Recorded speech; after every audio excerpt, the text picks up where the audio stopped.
ابھی رضوان ردی صاحب نے بھی جوائن کیا. ردی صاحب یہ کہیے گا کہ یہ فیصلہ تو سامنے آ گیا ہے کہ 9 مئی کے جو مقدمات میں اس نے فیصلہ آباد کی جو انسداد دہشت گردی کی عدالت ہے، انہوں نے عمر ایوب، شبلی فراز، زرتاج گل اور حامد رضا سمیت 108 ملزمان ہیں جن کو سزائیں سنائی ہیں. یہ کہیے گا کہ آپ کو کیا لگتا ہے ان سزاؤں کے بعد جو سیاسی کشیدگی ہے اس میں کس حد تک اضافہ آئے گا، اور آپ کو لگتا ہے کہ جب ان فیصلوں کو چیلنج کیا جائے گا تو کوئی ریلیف مل سکتا ہے پی ٹی آئی کو؟ دیکھیے، دوسری بات آپ کی پہلے ریلیف جو ہے وہ پی ٹی آئی کو ملا تو ہے. جمشید دستی صاحب کے خلاف جو ان کے ضمنی الیکشن کا جو نوٹیفیکیشن تھا وہ معطل کر دیا ہے اپنا ہائی کورٹ نے، اور لاہور ہائی کورٹ نے، تو وہ ان کو ریلیف تو ملا ہے اور اس کے خلاف بھی یقیناً اپیل میں تو جائیں گے. دیکھیے، یہ 9 مئی کے جو مقدمات تھے، پی ٹی آئی کا جو پہلے اسٹریٹجی رہی وہ یہی تھی کہ ان کی پروسیڈنگ کو کسی طور پہ آگے نہ بڑھنے دیا جائے، اور وہ مختلف عدالتی احکامات حاصل کرتے رہے اور ہائی کورٹ سے.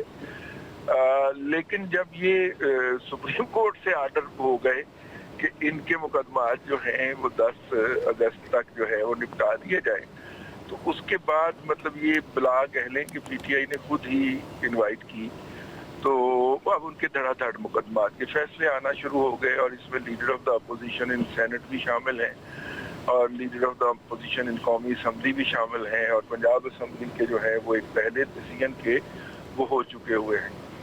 اور 9 مئی کے حوالے سے پاکستان کے جو افواج پاکستان ہیں ان کی بار بار کمٹمنٹ بھی ہمارے سامنے آتی رہی کہ کوئی اس میں پریس کانفرنس کرے یا جو کچھ مرضی کرے، اس کو قانون کا سامنا تو کرنا پڑے گا. تو قانون کا سامنا ہو گیا جی، اب اس کے خلاف اپیل ہوگی اور جو بھی ہوگا.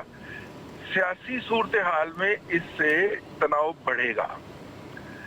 اگر آپ پہلے حکومت جو تھی وہ کہتی تھی کہ جناب آپ ہمارے ساتھ مذاکرات کریں، تو اب ان کے پاس آئے گا کہ ہم کس بات کے اوپر مذاکرات کریں اور ہم کیسے مذاکرات کریں کہ آپ ایک طرف سے ہمیں عدالتوں میں سزائیں ہوتی جا رہی ہیں اور ہم آپ سے مذاکرات کریں کس بات کے اوپر کریں. تو سیاسی بدمزگی بھی بڑھے گی. اور ردی صاحب، میں قطع کلامی کی معذرت چاہوں گا آپ سے، میں قطع کلامی کی معذرت چاہتا ہوں. مجھے یہ واضح کیجیے گا کہ سزائیں تو میرٹ پر ہو رہی ہیں سر، یعنی کہ عدالتوں کا کام ہے سزائیں دینا، ثبوتوں کی بنیاد پر سزائیں ملتی ہیں، اس میں مذاکرات کا کیا دخل ہوگا؟ دیکھیے، مذاکرات اس پوائنٹ پہ بھی ہونا تھے نا کہ حکومت اس کو پراپرلی پرسو نہ کرے.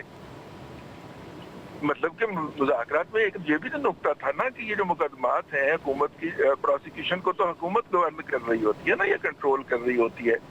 تو اس کو مطلب اگر حکومت اس کو پراپرلی پرسو نہیں کر رہی جی تو نتیجے کے طور کے اوپر پھر وہ سزا نہیں ہو پائے گی نا. کیا خیال ہے؟ رائٹ. اچھا، ہمیں سلمان حیدر صاحب نے بھی جوائن کر لیا ہے، انہیں بھی شامل گفتگو کرتے ہیں. رائٹ، پی ٹی آئی کے پاس بہت سارے ابھی آپشنز موجود ہیں. رضوان ردی صاحب، جیسے کہ نصرت صاحب کہہ رہے ہیں کہ پی ٹی آئی کو بھی اپنے جو لیگل آپشنز ہیں ان کو یوز کرنا چاہیے.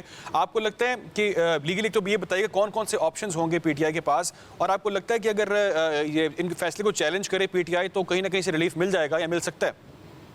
ہاں، دیکھیے، میں بھی تقریباً کو 2 دہائیاں ہائی کورٹ اور سپریم کورٹ کی رپورٹنگ کرتا رہا ہوں، اور اس میں کہا یہ جاتا ہے کہ جو الیکشن پٹیشن لکھنا جو ہے وہ اپنا مشکل ترین کام ہے، اور کسی بھی وکیل کی پیشہ ورانہ مہارت کی معراج ہوتی ہے کہ وہ الیکشن پٹیشن پراپرلی لکھے.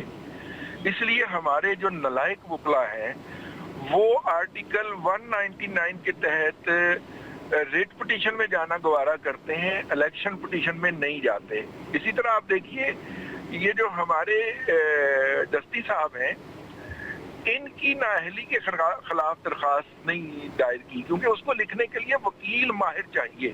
اور الحمدللہ پاکستان میں 1-2 بھی نہیں بچے اس لیول کے کہ جو صحیح طریقے سے آئینی تقاضوں کے مطابق اور قانون کے اندر الیکشن پٹیشن لکھ سکے. تو لہذا انہوں نے چیلنج کیا الیکشن کمیشن آف پاکستان کا نوٹیفیکیشن چیلنج کیا، اور وہ انڈر آرٹیکل 199 چیلنج کیا. پہلے تو یہ ہمارے وکلا کی بھی لمیٹیشن ذہن میں رکھ لیجیے گا. اچھا،